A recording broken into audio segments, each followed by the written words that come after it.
المغاربة يشككون في نية خديجة، يقولون إنها تريد جمع المال على حساب زوجها هشام لشراء سيارة ومنزل، وأن هشام توفى، وأنها لم تخبرنا بالحقيقة. شاهد المفاجأة الصادمة التي ستهز كل المغاربة.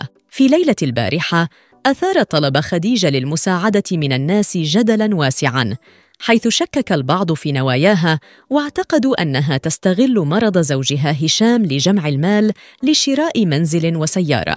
هذه الشكوك تفاقمت بعد انتشار خبراً على منصة تيك توك تفيد بأن هشام قد توفى، وأن خديجة تخفي الأمر عن الجميع. فبعد انتشار هذه الأخبار على مواقع التواصل الاجتماعي، ردت خديجة بنشرها فيديو عبر حسابها بموقع التواصل الاجتماعي انستغرام، نفت فيه تماماً صحة الأخبار المتداولة حول وفاة زوجها.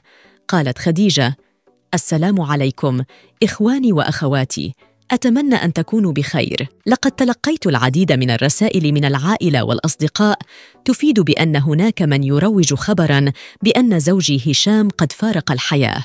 أقول لهؤلاء: حشوم عليكم، الحمد لله، هشام حالته مستقرة، أطلب منكم الدعاء له، فثقتنا في الله كبيرة ولا شيء مستحيل عند الله. في ظل هذا الغموض توجه العديد من الناس إلى اليوتيوبر المغربية ليلى الشمام، التي تلقت الكثير من الرسائل الخاصة على حسابها على إنستغرام تسأل عن صحة الخبر. ليلى الشمام قررت أن ترد على هذه الأسئلة عبر ستوري على حسابها إنستغرام، حيث نشرت محادثة مع إحدى متابعاتها التي سألتها عن حالة هشام. وأكدت ليلى في ردها أن خبر وفاة هشام مجرد إشاعة لا أساس لها من الصحة، ما زال هشام غادي مزيان، إن شاء الله يتشافى ويقف على رجليه ويكون موعظة وعبرة لنا جميعاً. وأعربت ليلى عن أملها في أن يتعافى هشام قريباً ويعود بصحة جيدة،